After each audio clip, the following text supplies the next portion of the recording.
ઓમ નમો નારાયણ. હું અરુણાબેન પી ગોસ્વામી સુરતથી તમારું સ્વાગત કરું છું અરુઝ કિચનમાં.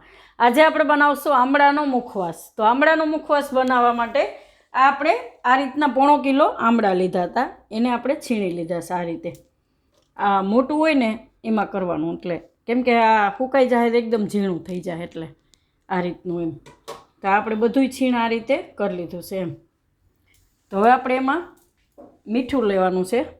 તો આપણે 2 ચમચી મીઠું લીધું છે, મોટી 2 ચમચી. તો આમાં મીઠું નાખી દઉં આપણે,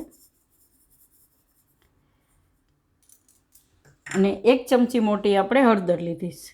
તો હળદર આપણે આમાં નાખી દઉં, અને આને આપણે એકદમ સરસ હાથથી મિક્સ કરી લઉં કે મીઠું ને હળદર બધા આમળામાં ચડી જાય એમ. આ રીતે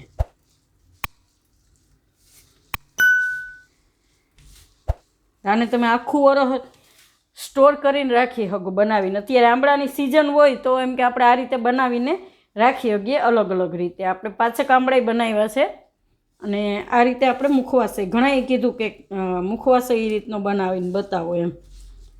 તો આ રીતે સરસ મિક્સ કરી લેવાનું, હળદર મીઠું બે.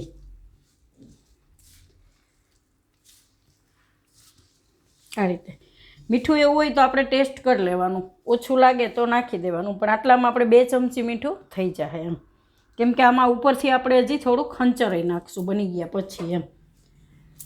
તો આને આપણે કોઈ પણ આ રીતનું પ્લાસ્ટિક લેવાનું, અને આની ઉપર આપણે આ રીતે પોળું પોળું કરીને તડકામાં ફૂંકવી દેવાનું. આ રીતે એટલે તડકા ઉપર આધાર છે, 2 દીમાં થાય ને 3 દીમાં થાય, અને વધારે ટાઈમ લાગે, કેમ કે ઘણીવાર વાદળા થઈ જતા હોય તો ફૂંકાતા આપણે વાર લાગે એમ. અત્યારે આમળાની સિઝન છે તો આમળા આવતા હોય.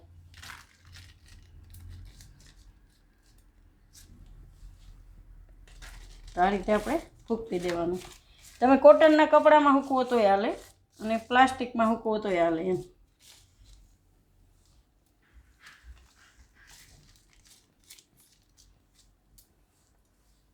આને તડકામાં સૂકવવાનું, વચ્ચે વચ્ચે હાથ ફેરવી લેવાનો એમ. ફૂંકાતું હોય તો જોઈ લેવાનું. એકદમ સરસ ફૂંકાઈ જવું જોઈએ.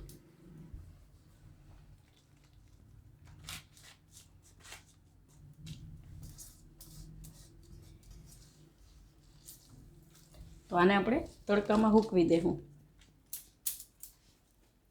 તો આપણે આ મુખવાસ એકદમ સરસ સુકાઈ ગયો.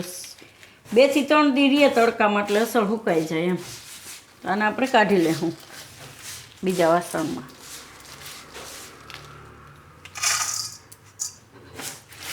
આખું વરસ એમનેમ રહે સારો એમ, કંઈ નહીં થાય એમાં. તો આમાં આપણે થોડુંક હંચર નાખીશું. આ રીતે થોડુંક છાંટી દેવાનું, ટેસ્ટ સારો આવે હંચરનો. મિક્સ કરી લેવાનું આ રીતે.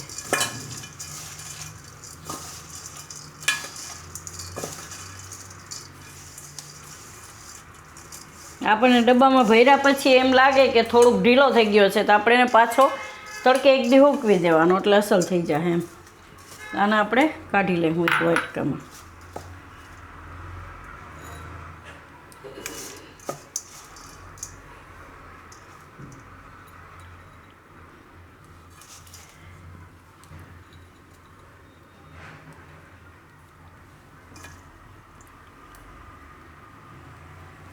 તૈયાર છે આપણો આમળાનો મુખવાસ. જો તમને મારી આ વિડીયો પસંદ આવ્યો હોય તેને લાઈક કરજો, શેર કરજો, અને મારી ચેનલને સબસ્ક્રાઈબ કરજો, અને બેલ આઇકન દબાવવાનું ના ભૂલતા. કમેન્ટ કરીને કહેજો કે તમને કેવો લાગ્યો આમળાનો મુખવાસ.